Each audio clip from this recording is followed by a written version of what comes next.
Bien, vamos a conversar a esta hora con Eduardo Gil de Conato y con él vamos a hablar con ellos sobre su posición, sobre estas reformas o cambios que se le deben hacer a la Caja de Seguro Social. Hay un debate muy interesante, Giselle, en redes sociales que plantea la eliminación del sistema solidario y que sea un ahorro único. Buenos días, don Eduardo, ¿cómo amanece? Buenos días, Eric, compañeros y compañeras. Saludos y gracias por el espacio. Oiga, ¿cuál es su posición? ¿Debe ser eliminado el sistema solidario y aplicar una especie de ahorro individual para lograr salvar el sistema de pensiones? Bueno, definitivamente que no, nosotros estamos en contra de esa medida. Digamos, Panamá va con un poco de retraso en esta materia. Prácticamente las reformas del 2005 intentaron ir por ese camino, pero bueno, a los años que llevamos posterior a esa reforma ha ocurrido mucho en el mundo. La mayoría de los países que pasaron a cuentas individuales han tenido que volver al sistema de cuentas solidario, porque realmente no es sostenible. Yo creo que es importante salir al paso a algunos señalamientos que se han planteado de que se quiere, digamos, usurpar las cotizaciones de los jóvenes en un sistema de cuentas solidarias individuales por usurpar las cuentas individuales, cuando en realidad eso no es así. Realmente en estos tipos de programas existen grandes desventajas para los trabajadores. Por un lado, en el de cuenta solidaria, se le ha cortado todo el financiamiento, por lo tanto, el problema no es que el programa haya fracasado, el problema es que le cortaron la fuente de financiamiento. Y por el otro lado, en el caso de las cuentas individuales, es que no hay certeza de con cuánto te pensionas. Por ejemplo, en el cuenta solidaria, todos los que entramos en ese sistema, es decir, todos los que entramos a laborar antes de diciembre del 2007, Ujú. nosotros tenemos certeza, entre comillas, de que al momento de retirarnos, nuestros mejores años, se calcula el 60% es nuestra pensión. Es decir, si el promedio de nuestro salario es de $1,000, para poner un ejemplo, uno sabe que se va a retirar con $600 como pensión. En el caso de las cuentas individuales, eso es completamente incierto.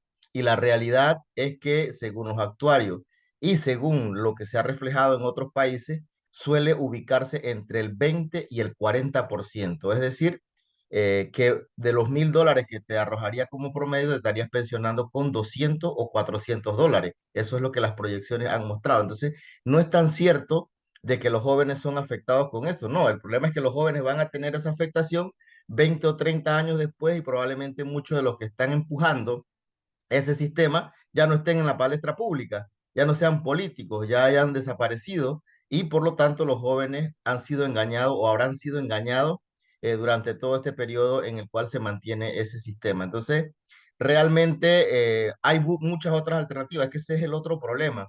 Se intenta decir que se debería volver a las cuentas individuales porque de lo contrario hay que aumentar las cuotas, hay que aumentar la edad de jubilación y eso no es tan cierto. Hay muchos otros mecanismos.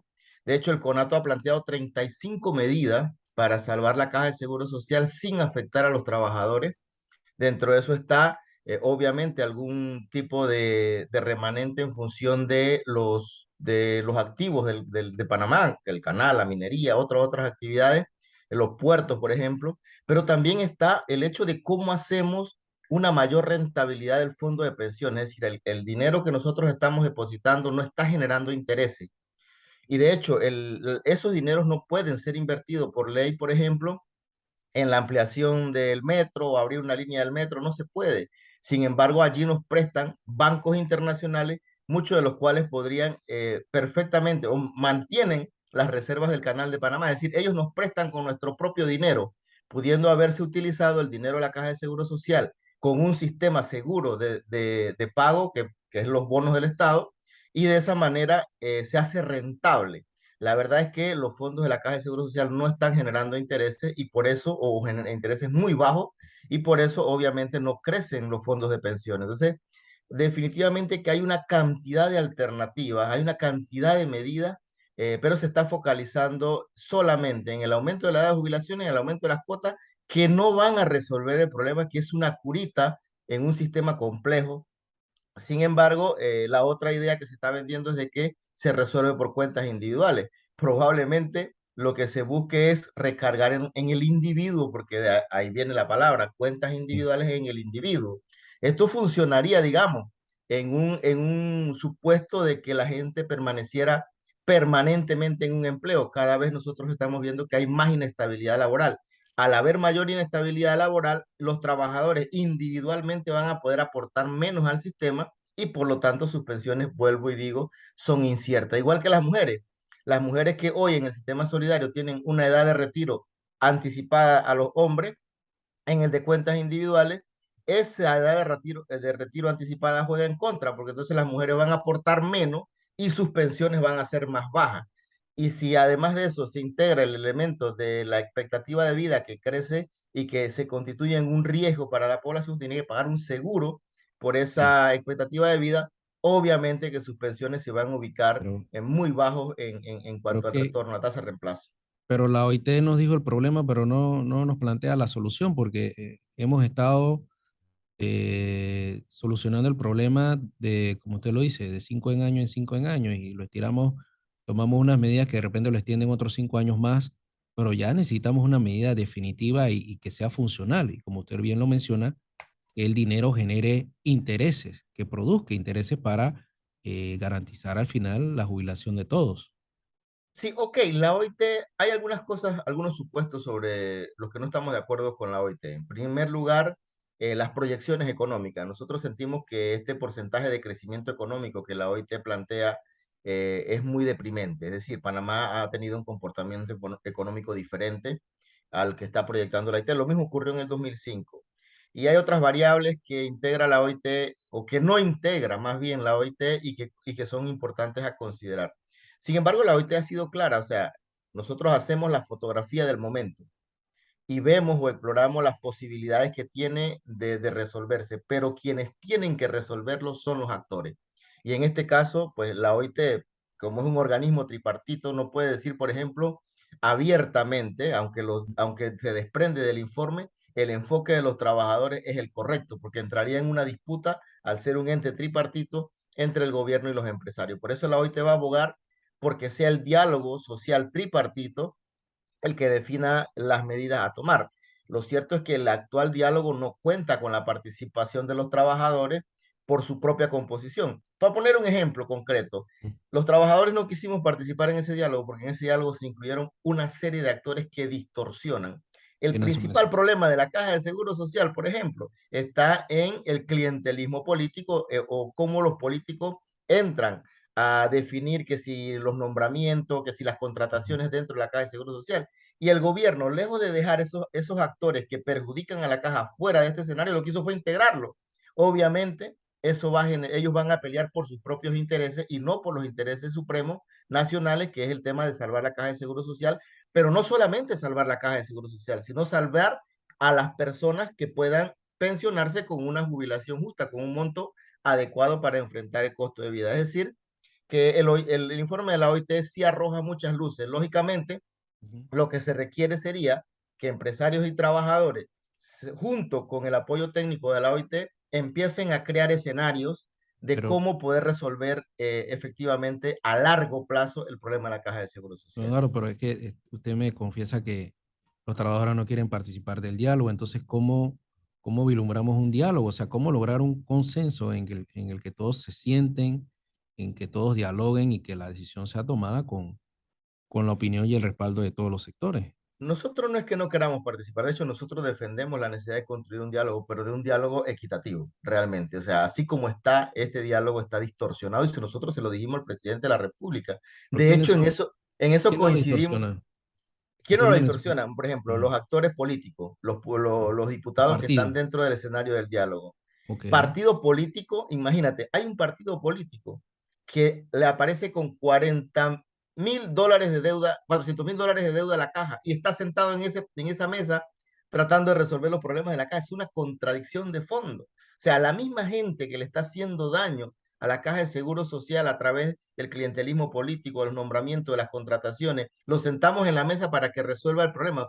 ¿Realmente creemos que esa gente va a resolver el problema o va a defender sus intereses dentro de las próximas reformas? Y en eso coincidimos con el sector empresarial. Nosotros nos reunimos en varias ocasiones con CONEP y le planteamos, ¿ustedes están de acuerdo que este diálogo está correcto? Dicen, está distorsionado, pero lo convocó el gobierno y aquí estamos. Entonces, ese es el problema, que nosotros sabemos que está mal y la empresa privada que coincide con nosotros que la composición de ese diálogo no es la adecuada, pero sin embargo se mantienen intentando que ese diálogo resuelva la situación y no va a ser posible. Nosotros lo que hemos planteado es que el mediador de este diálogo o la parte técnica debe llevarla a la OIT, debe ser un diálogo fundamentalmente tripartito, pero también introduciendo otros actores que sí tienen legítima participación, como por ejemplo los gremios de trabajadores de la Caja de Seguro Social, los gremios de salud, los gremios de educadores que no están actualmente representados.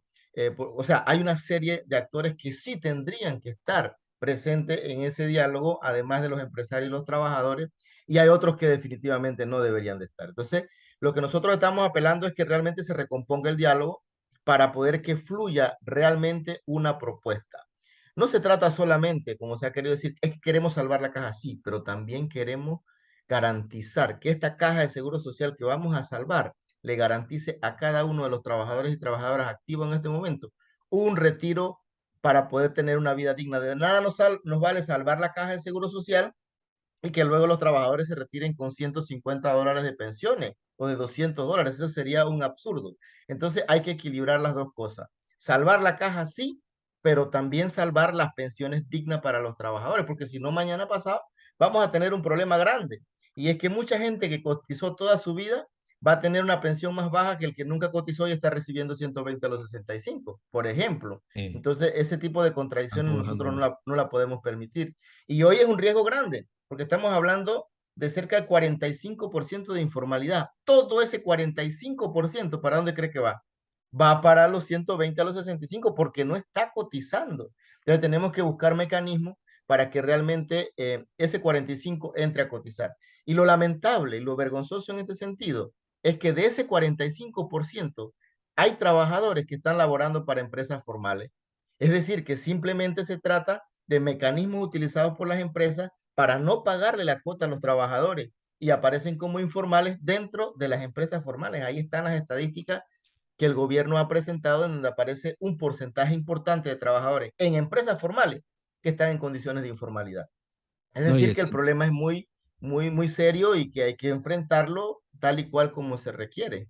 oye, a los 120 a los 65 va sin descuento. A los jubilados le hacen descuento todavía. Así Efectivamente, te sale mejor 120 a los 75 para lo que te toca al final de jubilación, ¿ah? Sale exacto. Y mejor. habiendo cotizado toda tu vida, Sí, tú tienes al lado a alguien que nunca cotizó porque su empresario no le pagó las cuotas y resulta que ese se va a llevar un monto, como lo has dicho, sin descuento directo y pagado por quién, por todos nosotros. Entonces, claro. cuando se dice que no se puede aportar, que el Estado no puede aportar, que el canal no puede aportar, pero si el canal está aportando para 120 a los 65, porque todo eso sale del presupuesto general del Estado. Entonces, obviamente, aquí hay un doble discurso, Una realmente. distorsión. Hay doble discurso porque mire, hay intereses, y yo lo voy a Ajá, decir claramente.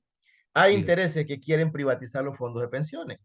Y hay gente, hay voceros que vienen a atacar el sistema solidario, pero que en realidad lo que quieren, como ha ocurrido en el resto del continente, como ocurrió en Chile, Honduras.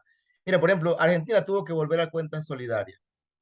Ujú. Son países que no soportaron el sistema. En Chile ha habido un caos producto de que ese sistema, o sea, hay gente en Chile que se va con el 15% de su salario. Uf, Eso es insostenible. Entonces, obviamente que ese fracaso nosotros no lo podemos traer en Panamá. Necesitamos un sistema que garantice estabilidad política, porque ese es el otro aspecto que no se mira. por- Nosotros ajá, tenemos un sistema de seguridad social fuerte, fortalecido, que la gente recibe una pensión digna, eso garantiza estabilidad política y estabilidad económica en el país. Nosotros tenemos un sistema débil, individual, como Colombia, Chile, como Honduras. ¿Qué garantizamos? ¿Qué ha ocurrido en esos países? Pues violencia, manifestaciones duras, represión. ¿Por qué? Porque la gente no aguanta, no resiste. Y ya en Panamá estamos dando síntomas, como ocurrió en julio, de que la gente ya está saliendo a protestar por una situación que cada vez ahora, es más insostenible. yo veo, usted me corrige o cuál es su percepción. No hay interés de la actual administración o ellos le han expresado que tienen interés de hacer las modificaciones necesarias porque esto aparentemente, las decisiones que se vayan a tomar, no sé cuáles sean al final, tiene un costo político. Y ya a pocos, porque aquí todo se maneja de forma política, puede tener un costo político. Le han dicho, tienen el valor de hacer lo necesario en este momento.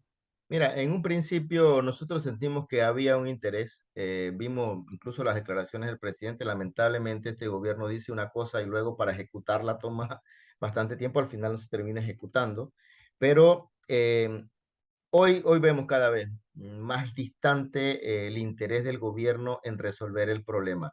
Creo que el gobierno apostó por una medida temporal, un paliativo para salir, para pasar, pero el tema se nos viene encima y cada vez se hace más insostenible. Ahora, yo también quiero ser crítico con este concepto del costo político. ¿Qué estamos diciendo? ¿Qué estamos pensando cuando Ujú, hablamos de costo político? Bueno, en el 2005 Martín Torrijos pagó un costo político. ¿Por qué? Porque individualizó el sistema.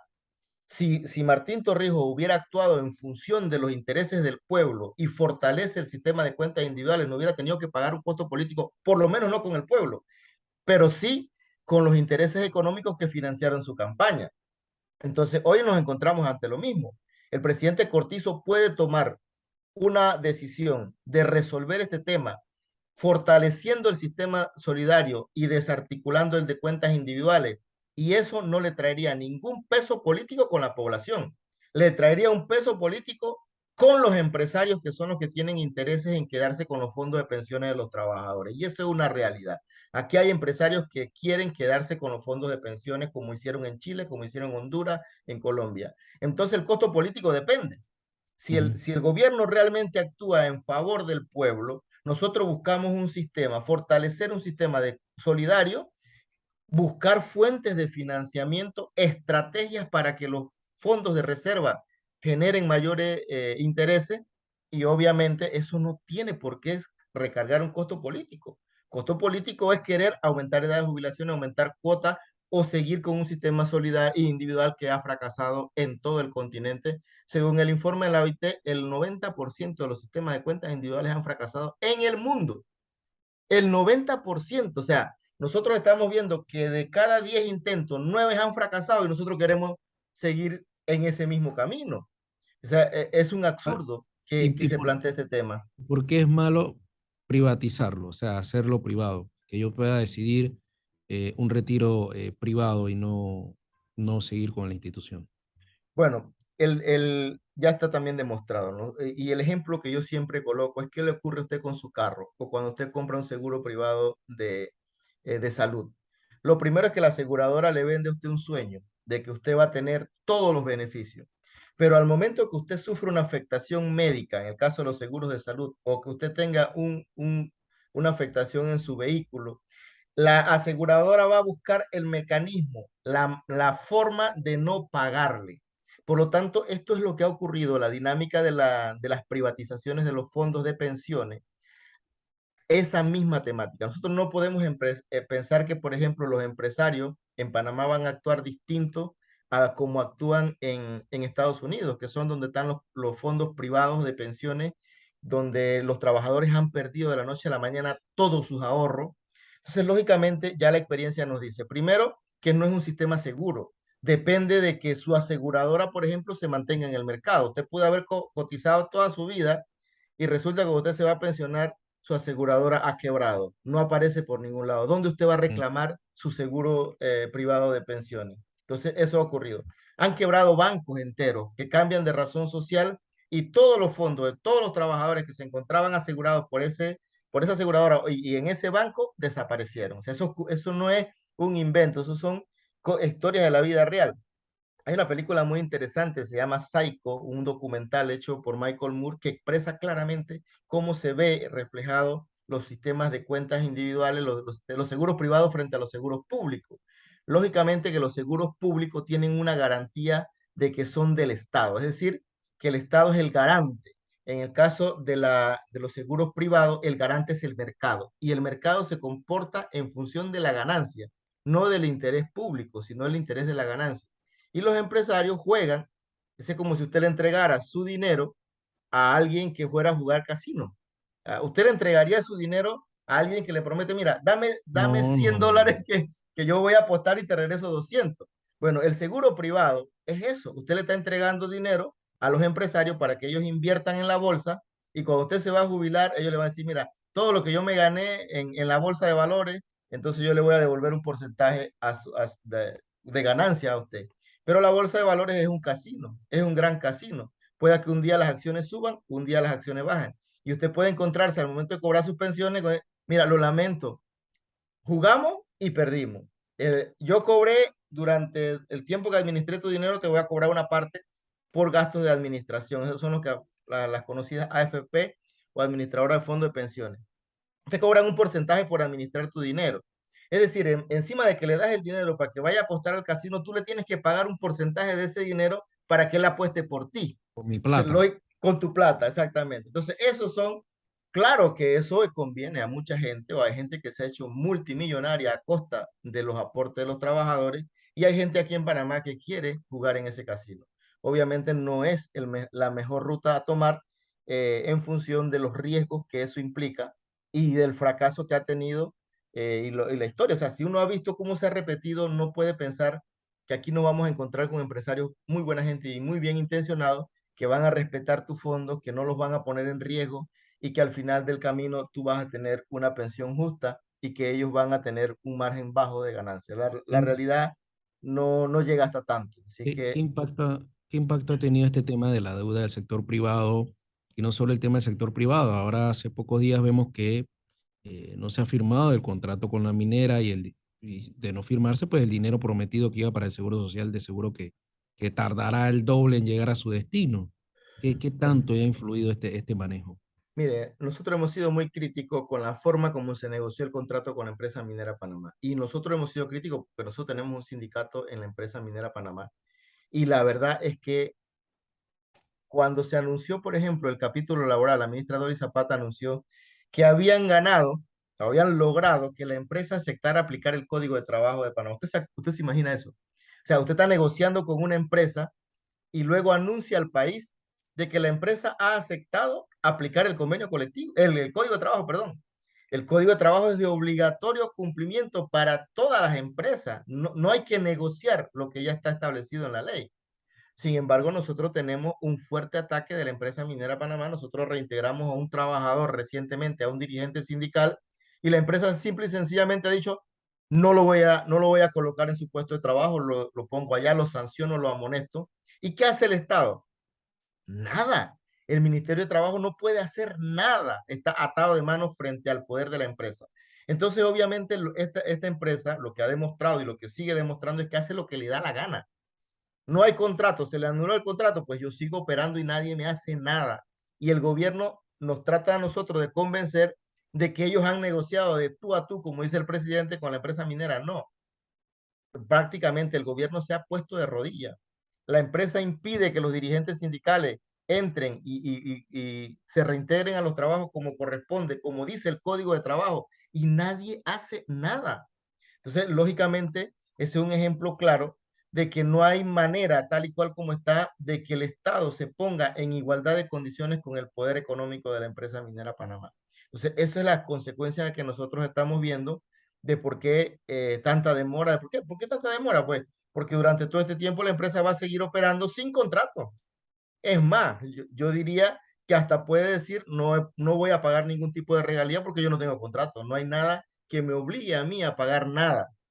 Y el Estado ha sido incapaz, el gobierno ha sido incapaz de ponerle un alto a la empresa para garantizar que cumpla con las leyes nacionales, que es el deber de la empresa cumplir con las leyes nacionales y que realmente el Estado tenga un poder para poner las reglas como deben de ser y controlar las especulaciones de este tipo de empresas. Oiga, para finalizar, ¿hay luces de reunirse con el presidente de la República para tratar este tema? ¿Cómo ha sido ese acercamiento? Bueno, mire, nosotros nos hemos reunido para el tema de la Caja de Seguro Social como en 3 ocasiones con el presidente. Lamentablemente no hemos encontrado solución.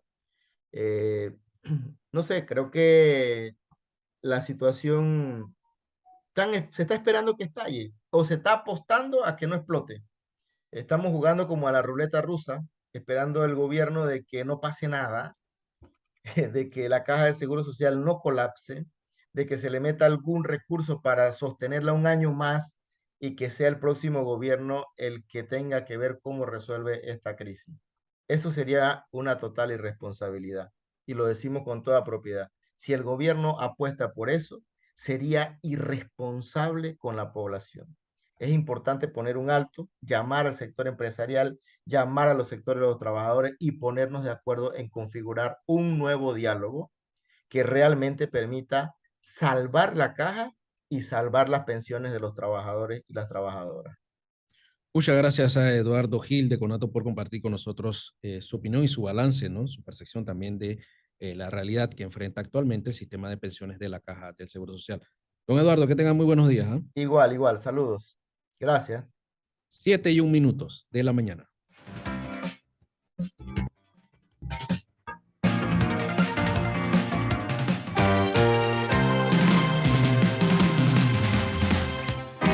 Desde este momento, realizamos contacto con los hechos que hacen noticia. Corresponsales